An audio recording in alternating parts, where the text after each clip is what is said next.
Nothing shouts welcome home louder than a pot of homemade soup on the stove. And I'll tell you what, for this family and for my choice, Albondigas probably is at the top of the list. That is a Mexican-inspired meatball soup.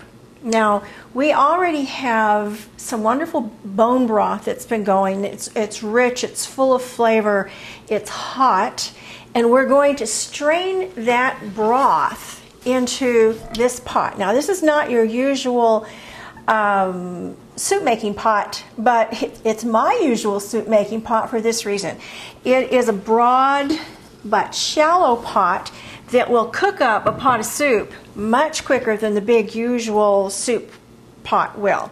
So we're going to strain the beef broth into this pan, put it on the stove, and then we're going to add meatballs. Now, you could add meatballs that are already cooked or ones that need to cook. They go in at the beginning either way.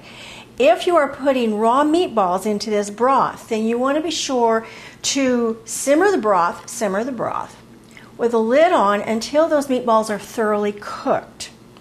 If the meatballs are already cooked, you've saved yourself some time, of course, and you're going to simmer the broth until the meatballs become a bit succulent. They have absorbed some of the broth. They're hot all the way through.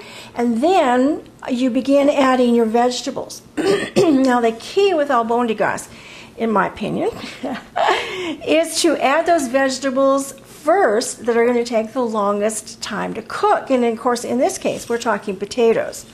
Our ingredients are very simple. We've got potatoes, onion, tomatoes, zucchini, and cilantro. Of course, a little salt and pepper to taste.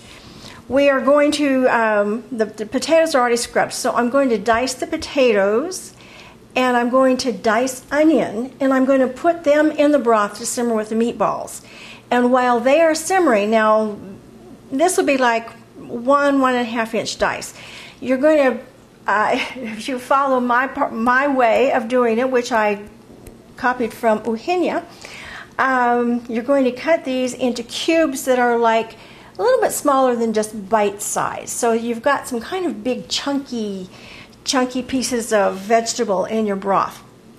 So I'm going to cube up the potatoes, and I'm going to cube up the onion, and I will put those into the broth to simmer, again, simmer with the lid on, until they are almost done. While they're simmering, I am going to peel and seed the tomatoes, and I will put those in next. Peel and seed and chop it up a bit. Now, you don't want it just turned into tomato juice, because you want some nice pieces of tomato flesh in the soup, so that you have these wonderful colors to complement one another. They'll go in next, and the last that will go in will be the zucchini, cubes of zucchini. Now, if you cooked much, you know zucchini cooks in a hurry. It's mostly water anyway, so that will go in last. Cilantro you can handle in two different ways are recommended.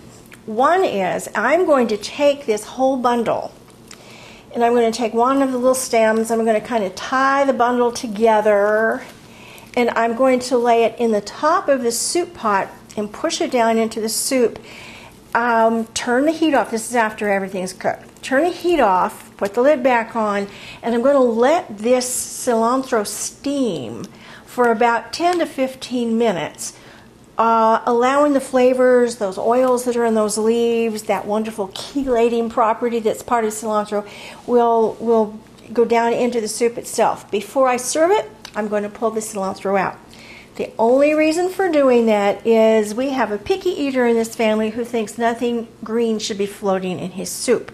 So that's one way to handle it. The other is to simply mince it up very finely, and you can mince stems as well as leaves, because it all carries the flavor, and you either paid for it by growing it or you paid for it at the grocery store, so don't waste it. It all has flavor. So that's it. It's very simple. It's very quick, particularly if you're using your broth that needs to be strained and it's hot already, you know, you've saved yourself a good 15 to 20 minutes there. This meal could be on the table in less than an hour, actually, less than an hour. We're going to have this with zucchini cornbread, and stop by because you know what? It's a great meal.